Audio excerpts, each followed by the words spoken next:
నా వందనాలు బ్లెస్సింగ్స్. ముందుగా చిన్న ప్రార్థన చేసుకుందాం. పరిశుద్ధులైన తండ్రి, పరలోకమున్న తండ్రి, నీ బంగారు పాదాలకు లెక్కలేని వందనాలైనా స్తోత్రం తండ్రి. ప్రభా, ఇంతవరకు మమ్మల్ని క్షేమంగా కాచి కాపాడి ప్రభానైనా నీ సన్నిధిలో నీ ఆనందం చేర్చినైనా నిన్ను స్తుతించి ఆరాధించుకుని ప్రార్థించుకునే భాగ్యాన్ని మాకు ఇచ్చినందుకు నీకు వందనాలు చెల్లిస్తున్నాం తండ్రి. మా కోసం ప్రాణం పెట్టిన దేవుడు తండ్రి. ప్రభా, నిన్ను ఏ విధంగా స్తుతించాలో, ఏ విధంగా ప్రార్థన చేయాలో, మా హృదయాన్ని ఏ విధంగా ఒప్పించుకోవాలో మాకు నేర్పించే దేవుడు నాయన. నువ్వే మాతో ఉండమని వేడుకుంటున్నాను తండ్రి. ప్రభా, ఇక్కడికి వచ్చిన ప్రతి బిడ్డను దీవించినైనా, ఒకసారి చర్చ దీవించినైనా ప్రభా, ఫాస్ట్గా నరేషన్ దీవించినైనా ప్రభానైనా అక్కడ అందరినీ ఆశీర్వదించమని ప్రభా. ఇదిగో తండ్రి, అన్యోనైనా ప్రభానైనా నైనా ప్రభా యోగ్యాన్ని నైనా పాపనైనా క్షమించి ప్రభా, నన్ను సిలువ చాటును మరుగు చేసి ప్రభానైనా నైనా నువ్వు వాక్యాన్ని నువ్వు మాకు బోధించమని ప్రభా. నాయన నా నోటిని బోరుగా చేసి ప్రభా, నాయన నువ్వు మాట్లాడమని ప్రభా. నువ్వు మాట్లాడితే మాకు అర్థమవుతుందండి ప్రభా, మా హృదయాలు నాటపడుతుందండి ప్రభా. నువ్వు మాట్లాడమని వేడుకుంటూ ప్రభా, ఇక్కడ మమ్మల్ని దీవించమని మాకు ముందుగా నువ్వు ఉండమని మా ప్రభు యేసుక్రీస్తు ద్వారా మీకు ఎంతో ప్రార్థించి వేడుకుంటున్నాను తండ్రి. ఆమేన్. ఈరోజు నేను చెప్పేటువంటిది హృదయ శుద్ధి, ప్యూర్ ఇన్ హార్ట్ అనమాట. అంటే దావీదు అడుగుతున్నాడు కదా, దేవా నా హృదయమందు శుద్ధ హృదయం కలుగు చేయమని చెప్పేసి. అంటే హృదయ శుద్ధి గల వారు ధన్యులు అని చెప్పి మనం మత్తయి సువార్త 5వ అధ్యాయం 8వ వచనంలో కూడా చూస్తూ ఉంటాము. ఇప్పుడు డిఎల్ మోడీ గారి మాటలు మొట్టమొదట కొన్ని మాటలు ఉన్నాయి దాంట్లో.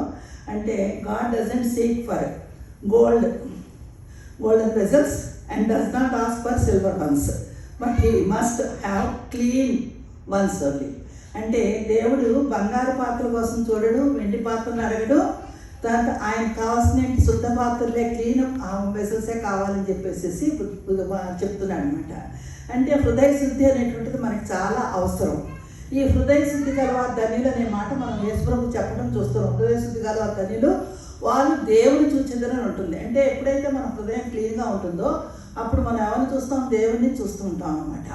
కాబట్టి ఇక్కడ మొట్టమొదటి హృదయ శుద్ధి గలవారు ధన్యులు. దీని ఈ టాపిక్ తీసుకున్నప్పుడు అందులో 4 పాయింట్లు ఉన్నాయి. ఒకటి, హృదయ శుద్ధి అంటే ఏంటి, తర్వాత దాన్ని రెండోది ఏంటంటే మలినపరిచేవి ఏమేమి పాడు చేస్తున్నాయి హృదయాన్ని అనేటువంటిది రెండో పాయింట్. మూడో పాయింట్ తీసుకున్నట్లయితే దీని యొక్క ఎందుకు హృదయం శుద్ధి చేసుకోవాలి, దీని ఎయిమ్ ఏంటి, ఎందుకోసం, అంతిమ లక్ష్యం ఏంటి అనేటువంటి మూడో పాయింట్. 4వ పాయింట్గా తీసుకున్నట్లయితే దీన్ని మనం ఒకవేళ అనుకున్నాం అనుకోండి, చేయాలి, ఎలా సాధించాలి, ఎలా సాధన చేయాలి అనేటువంటి 4 పాయింట్లు, 4 హెడ్డింగ్స్తో వస్తుంది ఇదంతా కూడా. మొట్టమొదటి తీసుకుంటే శుద్ధ హృదయం. శుద్ధ హృదయం అంటే ఏంటి? మన హృదయం శుద్ధంగా ఉండాలి. అంటే ఏంటి? ప్యూర్ అండ్ అన్మిక్స్డ్ విత్, అంటే ప్యూర్ అంటే అన్మిక్స్డ్ విత్ ఎనీ వన్ కదా, ఎనీ అదర్ మ్యాటర్. దేంతో కూడా కల్తీ లేకుండా ఉండేటువంటి దాన్ని మనం శుద్ధ హృదయం, శుద్ధ ప్యూర్ అని చెప్తాము. ఇప్పుడు గోల్డ్ ఉందనుకోండి, కాపరు, తర్వాత పెలాడియము, జింక్ అలాంటి వాటితో కలిసిపోయినప్పుడు దాన్ని ఇంప్యూర్ గోల్డ్ అంటాము. తర్వాత దాన్ని ఏం చేస్తారు? కాల్చి దాన్ని శుద్ధి చేసేస్తుంటారు, మేలిం బంగారం కింద చేస్తారు. మనకు తెలుసు కదా, 24 క్యారెట్స్ 22 క్యారెట్స్ అని చెప్పేసి, అంటే దాన్ని ప్యూర్ గోల్డ్ కింద మారుస్తారనమాట. ఇప్పుడు అలాగే ఇప్పుడు మనలో కూడా కొన్ని పనులు ఏమవుతున్నాయి, కొన్ని కల్తీ చేసేస్తుంటాయి మన హృదయాన్ని.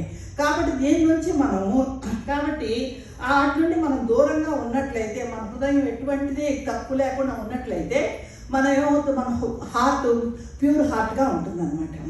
తర్వాత ఇప్పుడు ఇది ప్యూర్ హార్ట్ అంటే హృదయంలో ఎటువంటి ఈ అపవిత్రత లేకుండా ఉన్నప్పుడు దాన్ని ప్యూర్ హార్ట్ అని చెప్పేసి అంటారు శుద్ధ హృదయం అంటే.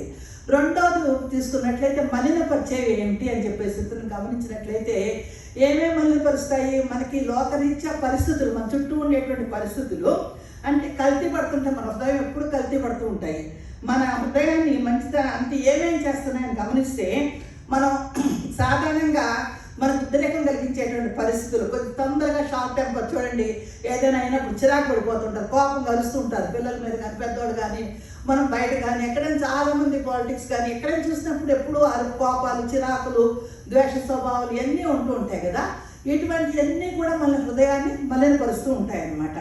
అంటే మత్తయి సువార్త 15:19 ఉంటుంది ఏమేమి ఉంటాయో యేసుప్రభు చెప్తున్నాడు అక్కడ.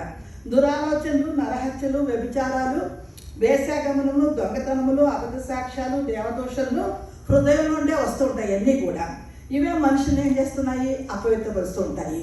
అంటే మనలో వచ్చేటువంటి మనం ఏదో ఆలోచించుకుంటూ ఉంటాం, ఒకటి స్టార్ట్ అవుతుంది, ఆలోచనలు ఎక్కువైపోతూ ఉంటాయి. ఇవన్నీ కూడా దురాలోచనలతో వస్తూ ఉంటుంది అనమాట. ఇంకా అంటే ఇవి కానీ మనకి హృదయంలో కానీ ఎటువంటి అయినా వచ్చినప్పుడు అదేమవుతుంది, మనకి హృదయం ప్యూరిటీ కోల్పోతుందన్నమాట, హృదయ శుద్ధతని కోల్పోతాయి అన్నమాట. అంటే మన హృదయం శుద్ధంగా లేనట్టు, ప్యూర్గా లేనట్టు అర్థమవుతుంది. అలాగే గలతీ పత్రికలో కూడా మనం 5వ అధ్యాయం 19 నుండి 21 వరకు కూడా చూసినట్లయితే మనకి 15 రకాలైనటువంటి శరీర కార్యాలు కనబడుతూ ఉంటాయి మన దగ్గర.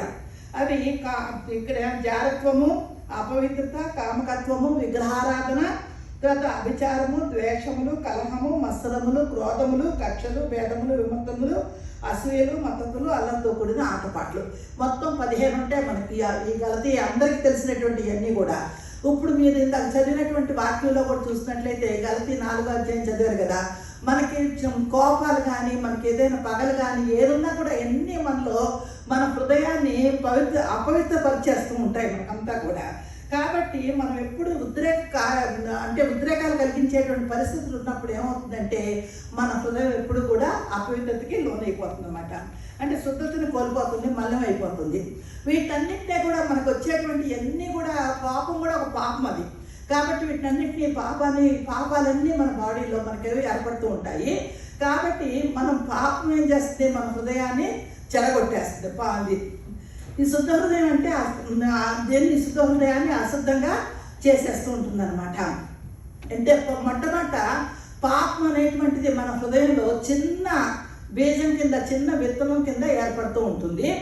ఆ చిన్న విత్తనం ఏర్పడినప్పుడు అది తర్వాత ఇప్పుడు మనకు జస్ట్ ఒకరి మీద నెగిటివ్ థింకింగ్ వచ్చింది అనుకోండి, వచ్చినప్పుడు ఏమవుతుంది, పక్కన ఎవరైనా మాట్లాడినప్పుడు కానీ లేకపోతే ఇంకా ఏదైనా మనమే కొద్దిగా క్రియేట్ చేసుకుంటూ ఏం చేస్తాం, దాన్ని ఎక్కువ చేసేసుకుంటూ ఉంటాం. అంటే అది చిన్నగా ఉన్నటువంటిదల్లా ఎక్కువ ఏమవుతుంది, వృక్షంలాగా వేర్లతో నాటుకుపోయి ఒక వృక్షంలాగా పెరిగిపోతుంది. దాంతో మనకి ఆ మనిషి అంటే పగలు ఏర్పడతాయి, మనం వాళ్ళతో మాట్లాడకుండా అయిపోతుంటాము, ద్వేషించే స్వభావం ఏర్పడుతుంటాం, ఇతరుల దగ్గర నెగిటివ్గా మాట్లాడటం చేస్తుంటాం. ఇవన్నీ మనం సాధారణంగా చేసేటువంటి క్రియలు ఇవన్నీ కూడా. ఇలాంటివన్నీ కూడా మన హృదయాన్ని ఏం చేస్తున్నాయి, మలినం చేస్తూ ఉంటాయి అన్నమాట. అంటే మలినం చేసేటువంటి ఇవన్నీ కూడా చాలా ఉంటాయి. మన కోపాలు కానీ, తర్వాత ఈ పగలు కానీ, అబద్ధ మాటలు కానీ, ద్వేష స్వభావాలు కానీ ఇవన్నీ కూడా మనలోంచి మనం తొలగించుకునే రకంగా ఉండాలన్నమాట. తర్వాత ఇప్పుడు సామెతలు కానీ సామెతలు 4వ అధ్యాయం 23వ వచనం చూసినట్లయితే, నీ హృదయంలో నుండి జీవదారులు బయలుదేరును, కాబట్టి అన్నిటికంటే నీ హృదయమును భద్రంగా కాపాడుకోము అని చెప్పేసి ఉంది. అంటే మనం రక్షించబడిన తర్వాత మన హృదయం నుండి రావాల్సిన ఏంటి, జీవనధారలే కానీ దేవుని మాటలే రావాలి. కానీ మనకి మలిన కార్యాలు లాంటివి మన బాడీలో, మన హృదయంలో ఉండకూడదు అనమాట.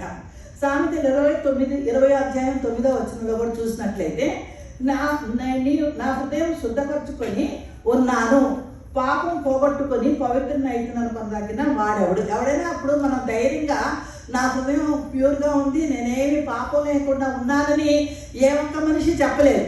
మన హృదయంలో ఏదో ఒకటి కోపాలు, మనకి పగలు ఏదో ఒకటి మనలో ఉంటాయి, దురాలోచనలు ఉంటాయి. అంటే ఎవరు చెప్పలేదు. అందుకనే సామెత గ్రంథంలో చెప్పబడుతుంది ఇక్కడ 20వ అధ్యాయం 9వ, నా హృదయం శుద్ధిగా ఉంది, నేను పాపం లేకుండా ఉన్నాను ఎవడైనా చెప్పగలుగుతాడు, అది చెప్పలేడు. కాబట్టి అప్పుడు అన్నిటికన్నా మన హృదయాన్ని మనం జాగ్రత్తగా కాపాడుకోవాలన్నమాట. ఈ మలినం చేసేటువంటి అన్నీ కూడా మొట్టమొదట మనం మలినం అవ్వకుండా, మనకు ఉద్రేకం రాకుండా మనం చూసుకోవాలి. ఎప్పుడు కూడా మనకి ఏ విషయంలో కూడా చిరాకు పడకుండా మనం రోజు దేవుడి దగ్గర ప్రార్థన చేసుకున్నాం అనుకోండి, మన కోపం ఆటోమేటిక్ తగ్గిపోతూ ఉంటుంది. కాబట్టి అది మనకు ఉండేది మెయిన్గా మన కోపమే మన శత్రువు. కాబట్టి అటువంటివి అన్నీ కూడా, ఈ మలినం చేసేటువంటి అన్నీ కూడా మనం తీసేసుకునే రకంగా ఉండాలన్నమాట. మలినపరిచేవి ఇవన్నీ ఉంటాయి మనకి. తర్వాత 3వ పాయింట్ తీసుకున్నట్లయితే, శుద్ధ హృదయం కావాలని అనుకోవటానికి లక్ష్యం ఏంటి, ఎందుకని మనం ప్యూర్ హార్ట్ కావాలని అందరూ కోరుకోరు. ఏదో జరిగిపోతుంది, లోకం గడిచిపోతుంది అనుకుంటారు. ఎప్పుడైతే మనం దేవుని దగ్గరికి వస్తున్నామో అప్పుడే మనం ఏమనుకుంటాం, నేను ప్యూర్గా ఉండాలి, దేవునిలో ఉండాలి, దేవుని రాక నడుచుకోవాలి అనుకుంటాం కదా. అంటే మనం అలా నడుచుకోవాలంటే నేను ఏం చెయ్యాలి, నాలో ఉన్నటువంటివి ఏమేమి ఉన్నాయని ఆలోచించుకోబట్టే మనం శుద్ధ హృదయం కావాలని కోరుకుంటాం. అది మన లక్ష్యం కదా. మనకి దేవుణ్ణి చూడాలనేటువంటి కోరిక అది మెయిన్గా మనకి. మనం ఎందుకు ప్యూర్ ఇప్పుడు మనం తప్పు చేస్తున్నాం అనుకోండి, ఇప్పుడు చర్చికి రాని అంటే ఆమె సరిగ్గా అటెండ్ అవ్వలేవండి అలాగని చెప్పేసి తప్పించేసుకుంటారు. ఇప్పుడు చూస్తే తప్పించుకుంటారు. చర్చికి రాని వాళ్ళు, దేవుడు వాక్యం తెలియని వాళ్ళు ఎప్పుడు దూరంగానే ఉంటారు. ఎందుకంటే భయం వస్తే ఇక్కడ వింటే మాకేం ఎఫెక్ట్ వస్తుందో ఏమో అనిపించి భయపడిపోయి దేవుని భయపడి దూరం అవుతారు. కానీ అదే మనం చర్చికి మనం రెగ్యులర్గా మనం వచ్చి దేవుని వాక్యం వింటూ మనం దేవుల్లో నడుచుకున్నప్పుడు మనం ఏంటి ఇంకా ముందుకెళ్ళాలి, దేవుల్లో ఇంకా నేను ఏ విధంగా ప్యూర్గా ఉండాలని మనం కోరుకుంటూ ఉంటాము. కాబట్టి ఇక్కడ మనం దేవుణ్ణి చూస్తాం అన్నమాట. దేవుని చూడక దానికోసమే మనం పాపం నుండి రక్షించబడ్డాం కదా. ఇప్పుడు ఎప్పుడైతే మనం రక్షణ పొందుకున్నాం అనుకుంటున్నామో, రక్షణ పొందుకున్నప్పుడు అంటే దేవుడు మన కోసం ఈ లోకానికి వచ్చి అంత గొప్ప ప్రభు తండ్రి కుమారుడిగా మన దగ్గరికి వచ్చి అక్కడ మన కోసం బలైపోయాడు, శిలువయాగం చేశాడు. ఆ శిలువయాగం ద్వారా మనకి రక్షణ అనేటువంటిది ఇచ్చాడు. ఎప్పుడైతే రక్షణ పొందుకున్నామో మన హృదయాన్ని ఎప్పుడు కూడా మనం శుద్ధి చేసుకోవడం రకంగా ఉండాలి. కాబట్టి అది ఏమవుతుంది, రక్షణ పొందుకున్న తర్వాత నేను రక్షించబడిపోయిన దేవుడు దగ్గర నేను ఒప్పేసుకున్నాను అనుకోవటం కాదు. మనం దేవుని చూడాలి కదా, చూడటం కోసమే మనం ఇది చేసుకుంటున్నాం ఎంత కూడా. కాబట్టి ప్రభువుని చూడటమే కోసమే మన హృదయం ఎప్పుడు కూడా శుద్ధిగా ప్యూర్గా ఉండాలన్నమాట.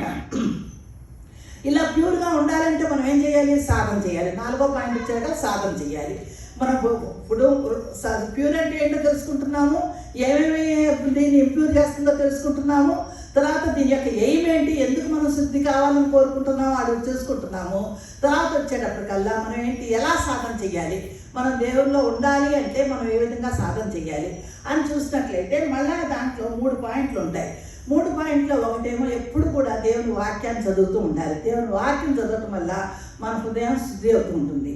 తర్వాత పాపం విషయమై పరితపించాలన్నమాట, పశ్చాత్తాపడాలి, పాపం విషయమై పశ్చాత్తాపడాలి. 3వది ఏంటంటే పరిశుద్ధాత్ముడికి మనల్ని సమర్పించుకోవాలి, దేవునికి మనం సమర్పించుకునే బిడ్డలుగా మనం ఉండాలన్నమాట. ఈ 3 పాయింట్లు, మొట్టమొదటి 4 పాయింట్లు, 4వ దాంట్లో మళ్ళీ 3 పాయింట్లు ఉన్నాయి.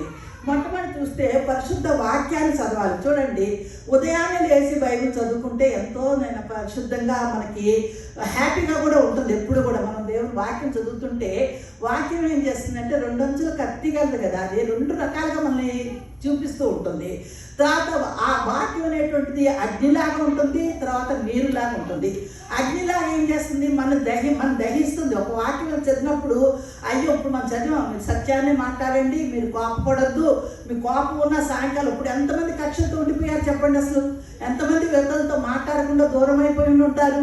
అదంతా మనం చేసిన పాపమే కదా. అదంతా కూడా దేవుడు ఏం చెప్తున్నాడు, మనకి మన కోపాన్ని తీసేసి అందరితో సమాధానం, సాయంకాలం కల్లా మనం సమాధానం పడిపోమంటున్నాడు దేవుడు. సమాధానం మన సోదరుల మీద మన కోపం ఉండి మనం ఇక్కడ చర్చకు వచ్చి మనం ప్రార్థన చేస్తే మాత్రం ఏమి లాభం మనకి. కాబట్టి దేవుడు చెప్పేది ఏంటంటే అవన్నీ మనకి ఎక్కడి నుంచి వస్తాయి, ఎలా తెలుస్తాయి, మనుషులు చెప్తే మనకి అర్థం కాదు. అదే మనం వాక్యం చదువుతున్నాం అనుకోండి, వాక్యం ఏం చేస్తుంది, మనకి హెచ్చరిస్తూ ఉంటుంది. వాక్యం ద్వారా మనం నేర్చుకుని మనం మంచిగా మనం చేంజ్ అవుతాం అనమాట. అగ్నిలాగా మనకు గుచ్చుతూ ఉంటుంది. అది చదువుకున్న మాటలు మీరందరూ బైబిల్ చదువుతున్నారు, కొన్ని మాటలు చదువుతూ ఉంటుంటే అమ్మో నేను ఇలా చేస్తున్నాను కదా, ఇది తప్పు కదా అని మనకి చేస్తుంది. అదే వాక్యం దానివల్ల ఏమవుతుంది, నీరులాగా పనిచేస్తుంది, అంటే కడిగేస్తుంది. మన పాపాలు మనల్ని కడుక్కోవడానికి మనకి దేవుడు మనకు అవకాశం ఇస్తుంటాడు. కాబట్టి ఆ విధంగా మనం ఎప్పుడు కూడా వాక్యం చదివే వాళ్ళకి ఇది శుద్ధి చేయగలదా అని చెప్పి మనకి డౌట్ రావచ్చు.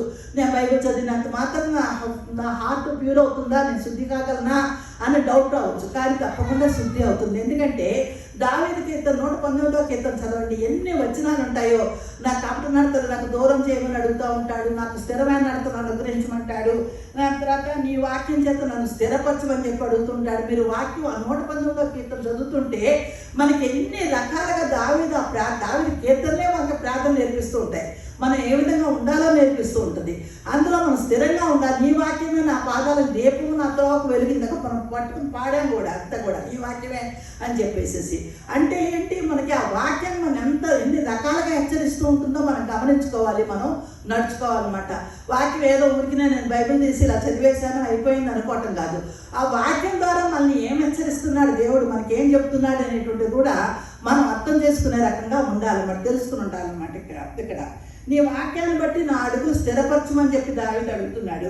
అలాగే దేవుని యొక్క వాక్యం ఎలా ఉంటుంది, సత్యమైనటువంటిది. అది అంతా కూడా దేవుడు ఎప్పుడు కూడా మనకి యోహాను 15:3 చెప్తున్నాడు, నేను మీతో చెప్పిన మాటను బట్టి మీరిప్పుడు పవిత్రులై ఉన్నారని చెప్తున్నాడు. దేవుడే మనకి ఆయన మాటల ప్రకారం మనం నడుచుకుంటే మనం పవిత్రులుగా ఉంటామని చెప్తున్నాడు అనమాట. ఇంకా తర్వాత లూకాసు వార్త 11:28 కూడా చెప్తారు, దేవుని వాక్యం విని దాన్ని గైకుని వారు ధన్యులు అని చెప్పేసి. దేవుని వాక్యాన్ని ఎప్పుడు కూడా వినాలి. ఇప్పుడు మనం వాక్యం చదవలేదు అనుకోండి, కనీసం వినటం వల్ల మనకి ఈ రోజుల్లో టీవీల ద్వారా కానీ, మన యూట్యూబ్ ద్వారా కానీ, మన వాట్సాప్, ఫేస్బుక్లు ఎన్ని వాక్యాలు వస్తున్నాయి. వాక్యం విన్నప్పుడు, చదువుతున్నప్పుడు ఒక్కొక్క వాక్యం ఒక్కొక్క రకంగా మన హృదయాన్ని టచ్ చేస్తూ ఉంటుంది. కాబట్టి వాక్యం వినటం వల్ల కానీ, వాక్యం చదవటం వల్ల కానీ మనం ఏమవుతాము, మనలో ఉన్నటువంటి మన క్యారెక్టర్స్ ఏంటో, మనలో ఉన్న లోపాలు, మనం ఏం తప్పు చేస్తున్నాం అన్నట్టు మనల్ని మనం సరి చేసుకోగలుగుతూ ఉంటాం అన్నమాట. కాబట్టి ఎప్పుడు కూడా 119:11 వచనంలో కూడా చూసినట్లయితే, నీ ఎదుట నేను పాపం చేయకుండానట్లు నా హృదయంలో నీ వాక్యం ఉంచుకొని ఉన్నానంట. కాబట్టి మన హృదయంలో ఎప్పుడు దేవుని వాక్యం ఉన్నట్లయితే మనం ఎక్కడ పాపాన్ని అనేటువంటి చేయకుండా ఉండగలుగుతాం అన్నమాట. కాబట్టి ఎప్పుడు మన వాక్యాన్ని, అన్ని వాక్యాలు, కొన్ని వాక్యాలు మన హృదయాన్ని టచ్ అవుతూ ఉంటాయి. కాబట్టి మనం కొన్ని చేస్తాం చూడండి, నన్ను స్వస్థపరిచి యెహోవా అని చెప్పి అంటాము. ఆ మాట ఎందుకు వచ్చేసింది మనకి? మన రోగం వచ్చినప్పుడు స్వస్థపరుస్తున్నాడని తలుచుకుంటున్నాం కాబట్టే కదా మనం అనుకుంటున్నాము. అలాగే అన్ని వాక్యాలు కూడా మనం ఏదో రకంగా మనం హెచ్చరిస్తూ ఉంటాయి. ఆ వాక్యాన్ని ఎత్తిపెట్టుకుని మనం ప్రార్థన చేసుకునే వాళ్ళ కింద ఉండాలన్నమాట. కాబట్టి ఎప్పుడైతే హృదయ శుద్ధి కలిగి ఉంటామో అప్పుడు మనం ఏం చేయగలుగుతాము? దేవుణ్ణి చూడగలుగుతూ ఉంటాం అన్నమాట. అంటే ప్రభువుని చూసే స్థాయిలోకి మన హృదయం ఎదుగుతుంది. మన పాపం మనలో ఉన్నప్పుడు మనం దేవుణ్ణి చూడలేము. ఎప్పుడు కూడా మన హృదయం ఎదగదు. మనం ఇంకా ఏంట్లా చెప్తున్నారులే వినేసి ఉడుకున్నప్పుడు కూర్చున్నాం అక్కడ, అలా తిరుగుతూ ఉన్నారు. ఎవరికి చెప్పబుద్ధి అవుతుందో చెప్పండి. అసలు ఇలా తిరుగుతూ ఇలాగా ఎవరంటే వాళ్ళు ఉన్నదే మనకు 4-5. ఎక్కడైనా సరే క్లాస్లో అయినా టీచర్ పాఠం చెప్పినప్పుడు స్టూడెంట్స్ తిరుగుతుంటే ఏం చేస్తారు? కథతో ఒకటి కొడుతుంది ఇండియాలో అయితే. అసలు ఇక్కడైతే అసలు కథలే కథలు అనుకోండి. కానీ ఇక్కడ ఎలా ఉంటున్నారు? ఇష్టం వచ్చిన వెళ్తున్నారు వస్తున్నారు అంత. సారీ ఏమనుకోవద్దు అందరూ. నేను ఈరోజు కాదు, రోజు ప్రతి వారం అనుకుంటాను, ఏంటి ఇంత డిస్టర్బ్ చేస్తారు, అసలు ఒక్క అరగంట సేపు కూర్చుని వాక్యం వెళ్ళలేకపోతున్నారు ఏంటి అని చెప్పేసి అనిపిస్తుంది. మనం దేవుని వాక్యంకి వస్తున్నాం కాబట్టి మనం ఎప్పుడు కూడా మనం ఆయన వైపు చూసే రకంగా ఉండాలి. మనకు భయపడాలి, దేవుని వాక్యానికి భయపడాలి, దేవుని ఆలయానికి భయపడాలి, మనం దేవుల్లో ఉండాలి. ఆయన వల్లే కదా మనం ఈరోజు ఇంత స్థితిలోకి వచ్చాము. ఈ అమెరికా వచ్చాము, ఈ అమెరికాలో ఉన్నాము అంటే ఏంటి? అది మన యొక్క గొప్పతనం. ఆ దేవుని మనతో ఆపదలో ఉండబట్టి మనకి దేవుడు మనకు సహాయం చేస్తున్నాడు. అంతా కూడా మనం అడిగే వాడు అన్నీ ఇస్తున్నాడు. కాబట్టి జాగ్రత్తగా మన ప్రవర్తన ఎప్పుడు ఉండాలి. అది వాక్యం చదువుకోవడం ద్వారానే మన హృదయం ఎప్పుడు కూడా శుద్ధి అవుతుందన్నమాట. సీరియస్గా వాక్యాన్ని మనం తీసుకుని చదివే రకంగా ఉండాలన్నమాట. దేవుని వాక్యం మనుషులు ఏం చేస్తుంది? ఎప్పుడు కూడా భయాన్ని పుట్టిస్తుంది అనమాట. కాబట్టి ఇక్కడ మనకి దావీదు కీర్తనలో కూడా చూసినట్లయితే, నీ వాక్యాన్ని చదవాలని చెప్పి నేను మధ్యరాత్రిలోనే ఉదయం కాకముందే మొదటి జామునే లేచి కళ్ళు తెరుచుకుని చూస్తున్నానని చెప్పేసి మనం ఆ కీర్తనలో చూస్తూ ఉంటాము. కాబట్టి మనం ఎప్పుడు కూడా రోజు మనం రొట్టె ఎలా తింటున్నాం, భోజనం ఎలా చేస్తున్నాం, అలాగే మనం వాక్యాన్ని కూడా ఆ విధంగా మనం చదివే రకంగా ఉండాలన్నమాట, తెలుసుకునే రకంగా ఉండాలన్నమాట. రెండవ విషయం చూసినట్లయితే పాపం విషయమై పరితపించాలి కదా. రెండవ పాయింట్ పాపం విషయమై పరితపించాలి.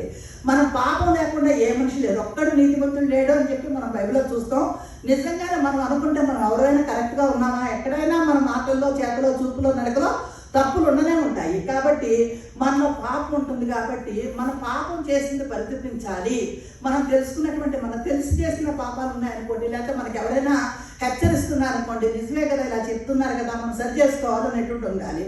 ఇప్పుడు చూడండి, మనం పాపాన్ని ఒప్పుకునే ఆయన ఏంటి? నమ్మదగిన వాడు. కాబట్టి ఆయన మన పాపాలు, నీతిమంతుడు కాబట్టి మన పాపాలను క్షమించి సమస్త దుర్నీతి నుండి కూడా మనల్ని కాపాడుతూ ఉంటాడు.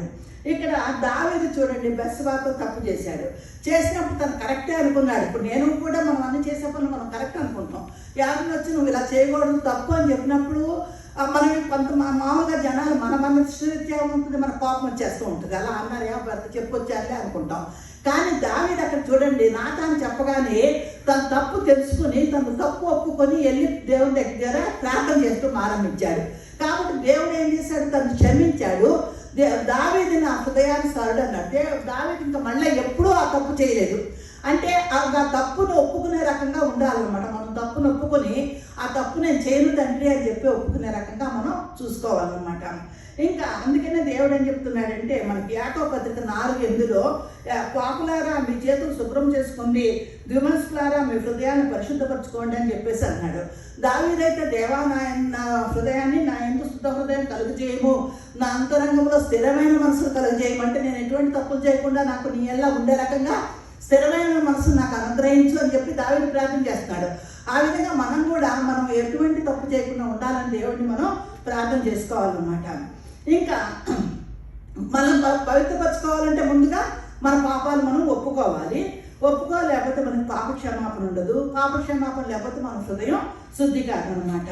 కాబట్టి ఇంకా అంతేకాకుండా 19వ కీర్తనలో కూడా మనకు ఒక వచనం కనబడుతుంది, నేను రహస్యమందు చేసిన తప్పుల్ని క్షమించుతండి అని చెప్పేసి అడుగుతుంటాడు అనమాట. అండ్ నన్ను నిర్దోషిగా తీర్చు అని చెప్పి అడుగుతాడు. మనం అన్నీ కరెక్ట్గా అన్నీ ఎదురుకుండా అన్నీ చెయ్యరు కదా, అందరు తప్పులు రహస్యంగా ఎన్నో తప్పులు కనబడుతూ ఉంటాయి. ఆ తప్పులు మనం దేవుడి దగ్గరికి వెళ్ళి అందరికీ మనుషులందరికీ చెప్పుకోవాలి. అన్ని తప్పులు అన్నీ కూడా దేవుడి దగ్గర కానీ ఏ తప్పైనా సరే, దేవా నేను నాకు తెలియక కొన్ని తప్పులు చేసి ఉండొచ్చు, నన్ను క్షమించని అడిగితే దేవుడు మాత్రం క్షమించే దేవుడు, ప్రేమించే దేవుడు, నమ్మదగిన దేవుడు. కాబట్టి మనం క్షమిస్తాడు, ఆయన మనం ప్రేమిస్తాడు, మన హృదయాన్ని శుద్ధి చేస్తూ ఉంటాడనమాట. కాబట్టి ఇప్పుడు అలాగే చూడండి, పేతురు కూడా మనం గమనించినట్లయితే 3.5 సంవత్సరాలు పేతురు దేవుడు యేసుప్రభుతో ఉన్నాడు. చివరికి యేసుప్రభు సిలువేసేటప్పుడు ఏం చేశాడు, నాకు ఆయన ఎవరో తెలియదని బొంకేసేసాడు కదా, అబద్ధం ఆడేశాడు. అబద్ధం ఆడిన తర్వాత తనకు తెలుసుకున్నాడు, తను తప్పు చేశాడని చెప్పి తెలుసుకుని వెళ్ళి మళ్ళా పశ్చాత్తాపడి ఏడ్చాడు. తను ఎంత సువార్త చేశాడు ప్రకటించాడు కదా. కాబట్టి ఆ విధంగా మనం ఎప్పుడు కూడా మన తప్పును మనం తెలుసుకుని ఒప్పుకొని దేవుని దగ్గర కన్నీరు కార్చాలి. పాపాత్ముడైన స్త్రీ కూడా అంతే, ఆయన పాదాల మీద పడింది, వెళ్ళిపోయి పాదాల మీద పడి నన్ను కడుగు అని చెప్పేసేసి అని మొత్తం వేడుకుందనమాట. అలాగే మన హృదయం కూడా ఎప్పుడు కూడా ఎలా ఉండాలంటే సంతాపడాలి, విరిగిపోవాలి, నలిగిపోవాలి. ఆయన దగ్గరికి మనం వెళ్ళి పశ్చాత్తాపడి ఏడవాలన్నమాట. ప్రభు దగ్గర అన్నీ చెప్పుకొని మనం వేడుకున్నట్లయితే ఆయన మనల్ని క్షమిస్తాడనమాట. ఆయన మనకు ఒక స్నేహితుడిగా, ఒక అన్నగా అన్నీ ఆయన నుండి మనల్ని కాపాడుతూ ఉంటాడనమాట. మన తర్వాత ఇప్పుడు ఆ రోజుల్లోనంట పాపాలు పోగొట్టుకోవటానికి అన్నట్టుగా ఒక ఊటల్ లాంటి, ఒక బావి లాంటి తవ్వించేవారంట. పాత నిబంధనలో చూస్తే యాకోబు యెరూషలేము నివాసుల కొరకు జకర్యా గ్రంథం 13:1 ఉంటుంది. అది బావులు తవ్వించినప్పుడు వాళ్ళ పాపాలన్నీ అక్కడే చేసి బలు అర్పించేస్తూ ఉండేవారు. కానీ కొత్త నిబంధనకు వచ్చేటప్పటికల్లా యేసు రక్తం అనేటువంటి బావిలో మనం పాపాలు మనం కడుక్కుంటాం, దాంట్లో వదిలేసుకుంటాం, ఆ నీటితో కడుక్కుని మనం వదిలేసుకుంటున్నాం అనమాట. కాబట్టి యేసు రక్తం వల్ల మనకి పాప విమోచన కలుగుతుందన్నమాట. కాబట్టి మనం ఎప్పుడు కూడా మన పాపాలు కడిగేసుకునే రకంగా మనం పాపాలు ఒప్పుకున్నట్లయితే మనం చచ్చిన వారి వల్లే అయినప్పుడు క్రీస్తు నేను తప్పు చేసిన ప్రభు అని మనం విలపించినప్పుడు దేవుడు మనం క్షమించి మనల్ని కాపాడు శుద్ధి చేస్తూ ఉంటాడనమాట. కాబట్టి హృదయ శుద్ధి గల వారు ధన్యులు అన్నట్టుగా మనం మంచి ఆ మాటను శుద్ధి చేసుకోవాలన్నమాట. ఇప్పుడు చూడండి, మనకి ఇదిగో దేవా నా జీవితం ఆపాద మస్తకం నీకు అంకితం అనే పాట చూడండి, ఎంత మీనింగ్ఫుల్గా ఉంటుందో కదా అది. అందులో నేను ఎన్నిసార్లు నీ దగ్గర నుంచి తొలగిపోయాను తండ్రి, నన్ను కడుగు అని చెప్పేసేసి విలువైన నీ దివ్య పిలుపుకి లోబడినట్టు. నాకు ఆ పాట చాలా ఇష్టం, బాగుంటుంది చక్కగా కూడా. అది మన హృదయాన్ని టచ్ చేస్తూ ఉంటుంది కదా ఆ పాట పాడుతూ ఉంటే. కాబట్టి అలాగా మనం ఎప్పుడు కూడా దేవుని అంటే అంత తప్పు చేసిన దేవుడు ఏం చేశాడు, మనం వదిలిపెట్టేశాడా? ఆయన ప్రేమతో మనల్ని ఎప్పుడు కూడా కాపాడుతానున్నాడు. మనం తప్పు చేసాం తండ్రి అనుకుంటే చాలు. మనం రోజు దేవుని దగ్గరికి వెళ్తున్నాం కదా, ఉదయం వెళ్తాం, సాయంకాలం వెళ్తాం, లెగ్గారు అందరూ ప్రార్థన చేసుకుంటారు. పడుకునే ముందు కంపల్సరీగా మనం ప్రార్థన దేవుని ఎందుకు భయభక్తులు తప్పకుండా ప్రార్థన చేసుకుంటారు.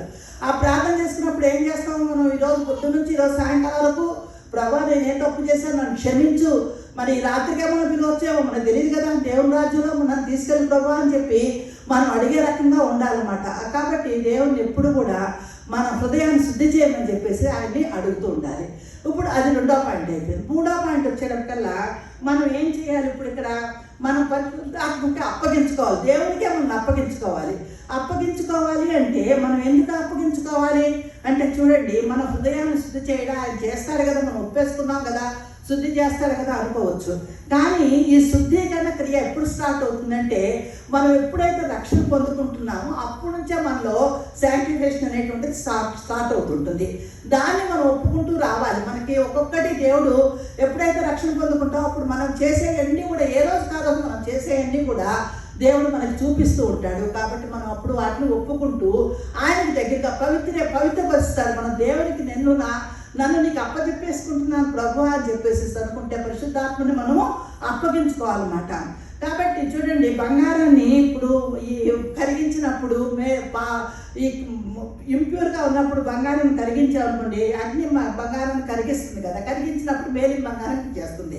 అలాగే దేవుడు కూడా, పరిశుద్ధాత్ముడు కూడా మనలో ఉండేటువంటి పాపాలన్నింటినీ కడిగివేసి మనల్ని శుద్ధి చేస్తూ ఉంటాడనమాట.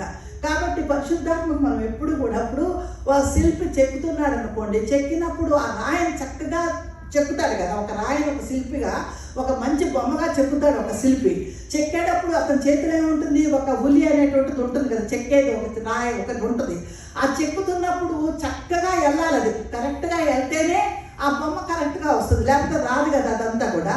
అలాగే మనం కూడా పరిశుద్ధాత్మకు మనం అప్పగించుకున్నట్లయితే ఆయన ఏం చేస్తాడు, మనల్ని దేవుని బిడ్డలుగా మనం మార్చేస్తూ ఉంటాడు అనమాట. దేవుని బిడ్డలుగా మనం అయిపోతాం అనమాట. కాబట్టి మనం ఎప్పుడు కూడా మనకి రక్షణ కార్యం పూర్తి అయిన తర్వాత మనల్ని బలపరుస్తూ, మనకి బోధలిస్తూ, మనకి ఎన్ని రకాలుగా అవకాశాలు ఉంటాయి చూడండి. అమెరికా వచ్చినప్పుడు ఇంగ్లీష్ బోధలు ఉంటాయా అనుకున్నాం, తెలుగు కదా, అబ్బా నేనైతే అలాగే అనుకునేదాన్ని. మన దేవుడు మనకు అవకాశం ఇచ్చి తెలుగులో చర్చలు చూపించాడు, తెలుగు బోధలు వినిపిస్తున్నాడు మనకి. అంతేకాకుండా ఇప్పుడు వాట్సాప్ ద్వారా అన్ని రకాలుగా మనకి ఎన్నో రకాలుగా మనకి మెసేజెస్ రావటం, దేవుని బోధలు మనకు తెలియజేస్తూ మనం ఇంకా దేవునికి దగ్గర అయ్యాక దేవుడు సహాయం చేస్తూ ఉన్నాడు. కాబట్టి మనకి బోధపరుస్తున్నాడు, నేర్పిస్తున్నాడు, ఆయన మనతో నడుస్తూ ఉన్నాడు. కాబట్టి మనల్ని పరిశుద్ధుడి వైపు దేవుడు మనల్ని నడిపిస్తున్నాడు. కాబట్టి ఈ మనకి పెద్ద గురువు ఎవరంటే పరిశుద్ధాత్ముడు. పరిశుద్ధాత్ముడే మనల్ని నడిపిస్తున్నాడు. మనం కాబట్టి పరిశుద్ధాత్మను మనం ఆయనకు అప్పగించున్నట్లయితే మనకి రక్షణ కానీ, మన తప్పులు కానీ అన్నీ ఒప్పుకుంటూ మన సరైన మార్గంలో నడగలుగుతాం అన్నమాట. కాబట్టి మనం ఈ 3 క్రియలు చేయాలి. మనం ఎప్పుడు దేవుని వాక్యాన్ని చదువుతూ ఉండాలి. వాక్యం చదవటం వల్ల మనకి వాక్యం ద్వారా మనం కడగబడతాము, మనం తెలుసుకుంటూ ఉంటాము. తర్వాత రెండోదేమో మన పాపాలు ఒప్పుకునే రకంగా ప్రాయచిత్తం చెందించుకోవాలి. తర్వాత మూడోది వచ్చేటప్పల్లా పరిశుద్ధాత్మకి అప్పచెప్పుకోవాలన్నమాట. కాబట్టి దేవుడు యేసు మన దావీదు అడిగినట్టుగా, దేవా నా యందు శుద్ధ హృదయం కలుగు చేయము అని చెప్పి అడిగినట్టుగా నాకెలా శుద్ధ హృదయం కలుగుతుంది అని చెప్పేసి మనం క్వశ్చన్ చేసుకోకుండా యేసు వైపు చూసినట్లయితే ఆయన ఏమైనాడో అందులో ఆనందించాలన్నమాట. మన కోసం ఈయన వచ్చాడు, లోకానికి వచ్చాడు, మన కోసం సిలువ వేయబడ్డాడు, మన కోసం, మన పాపాల కోసం మనల్ని కడిగాడని చెప్పేసి అని మనం గుర్తుంచుకోవాలన్నమాట. కాబట్టి మనం ఆయన మనకి ఎలా ఉంటాడంటే ఒక సోదరుడుగా ఉంటాడు, స్నేహితుడిగా ఉంటాడు, ప్రభువుగా ఉంటాడు, రక్షకుడుగా ఉంటాడు. కాబట్టి మనం ఆయన్ని మనలో నింపుకున్నట్లే, మన హృదయంలో నింపుకున్నట్లయితే ఆయన మనలోకి వస్తుంటాడు. యేసయ్య నువ్వు నాకు చాలు తండ్రి అని చెప్పేసి ఆయన మనం పిలవాలి. నువ్వు ఒక్కడివే తండ్రి, నువ్వే దేవుని పరిశుద్ధుడు తండ్రి, నన్ను నీ బిడ్డగా నన్ను నింపు తండ్రి అని చెప్పేసి. అంటే ప్రార్థన అనేటువంటి ఒక యాగంగా ఒక మనం డిసైడ్ అయ్యి ప్రార్థనలోనే ఎక్కువగా గడుపుకున్నట్లయితే దేవుడు మనల్ని పరిశుద్ధపరుస్తూ ఉంటాడు. మన హృదయాన్ని ఒక యజ్ఞంగా చేసుకోవాలి, ఒక ఆయుధంగా, ఒక యజ్ఞంగా మనం ప్రార్థనని చేసుకోవాలన్నమాట. మనం పుట్టినప్పుడు ఎలా ఉన్నామంటే ఆదాము బాధితులుగా పుట్టాము. అంటే ఆదాము వల్ల పాపం వచ్చింది కదా, మనం పాపం వల్ల పుట్టాము. కానీ చనిపోయేటప్పుడు ఎలా అవుతున్నాము, మనం క్రీస్తులాగా మరణాన్ని జయించిన వాళ్ళు అవుతాం. ముందేమో బాధితులుగా పుట్టాము, చివరికి చనిపోయేటప్పుడు మనం దేవుని రాజ్యంలోకి వెళ్తామనేటువంటి నమ్మకం ఉంది కదా. కాబట్టి విజేతలుగా మనం ఉంటున్నాం అన్నమాట. కాబట్టి మనకు మనకు కావాల్సింది ఎప్పుడైతే మనము క్రీస్తుని కలిగి ఉంటామో, మన హృదయాన్ని శుద్ధి చేసుకుంటామో, అప్పుడే మనకి ఏమవుతుందంటే మనము విజయమరణం పొందుకుంటాం అన్నమాట. కాబట్టి మనకి ఎప్పుడు కూడా ప్రార్థనా శక్తి కావాలి. పడిపోయినా కూడా ఒక్కొక్కవేళ మనం నేను చేయలేకపోతున్నా అనుకున్నా కూడా మళ్ళీ దేవుడు మనకు ఆ శక్తిని ఇస్తాడు. దేవుడిని అడిగితే ఆ శక్తిని ఇస్తాడు. కాబట్టి మనకి పడిపోయినటువంటి స్థితి నాకు ఉండకూడదు ప్రభా, నేను ఆర్థికంగా కానీ, మనకున్న కష్టాల వల్ల కానీ, ఆర్థిక పరిస్థితులు కానీ ఏదైనా సరే మనల్ని ఏం చేస్తుంది, పాపం చేయకుండా దూరం చేస్తూ ఉంటాయి, ప్రార్థన చేయకుండా దూరం చేస్తూ ఉంటాయి. కాబట్టి మన ఆత్మీయంగా మమ్మల్ని పడిపోకుండా దేవా మమ్మల్ని కాపాడుతండి అని చెప్పేసి ఎప్పుడు ప్రార్థన చేసుకునే వారికి ఉండాలన్నమాట. అందుకే మనకి ఎప్పుడు కూడా దీపముండగా ఇల్లు చక్కబెట్టుకోమని అంటాడు. మనకి సరైన టైంలో ఉన్నప్పుడు, మనం మంచిగా ఉన్నప్పుడు మనం దేవుడిని కానీ ప్రార్థన చేసుకుంటే దేవుడు ఏం చేస్తాడు, మనల్ని ఎప్పుడు కూడా మంచి హృదయంలోకి, పరిశుద్ధ హృదయంలోకి నిలబెడతాడు. కాబట్టి పరిశుద్ధ హృదయం కావాలంటే మనం మనం ఎప్పుడు కూడా మన హృదయం ఎలా ఉంది, మనలో ఏమేమి మలినాలు ఉన్నాయి అనేటువంటిది గమనించుకుని మనం సరి చేసుకోవాలి. దేవునికి సమర్పించుకునే రకంగా ఉండాలి. తర్వాత ఎప్పుడు వాక్యం చదువుతూ ఉండాలి. తర్వాత పశ్చాత్తాపడుతూ ఉండాలి. ఇంకా దేవునికి మనల్ని సమర్పించుకుని ఉండాలి. ఇది దేవుడు ఇలా చేసినట్లయితే దేవుడు మనల్ని పరిశుద్ధపరుస్తూ ఉంటాడు. దేవుడి వాక్యాన్ని దీవించును కాక. ఆమేన్. తండ్రి ప్రభా నీకు వందనాలు తండ్రి ప్రభా. వాక్యాన్ని నువ్వు మాట్లాడినందుకు నీకు వందనాలు తండ్రి. మాలో ఏ పాపం ఉందో తండ్రి ప్రభా మేము అన్నీ కరెక్ట్ అనుకోవచ్చు కానీ ప్రభా నైనా మా పాపాలు కడిగి వేసినైనా ప్రభా మమ్మల్ని సరిచేసి నీ బిడ్డలుగా నడిపించమని వేడుకుంటున్నాను తండ్రి. ఇక్కడికి వచ్చిన ప్రతి బిడ్డని పేరు దీవించినైనా ఈ సంఘాన్ని ఆశీర్వించినైనా అభివృద్ధి చేయతండి ప్రభానైనా. నిన్ను కలిగిన బిడ్డలుగా నీకు సమర్పించుకున్న బిడ్డలుగా ప్రతి బిడ్డ ఉండే రకంగా నీకు భయపడుతున్నాయినా నీ బిడ్డలుగా ఉండే రకంగా ఆశీర్వదించమని నీకే మహిమ అంతస్తు చెల్లిస్తూ మా ప్రభువైన యేసుక్రీస్తు ద్వారా వేడుకుంటున్నాను తండ్రి. ఆమేన్.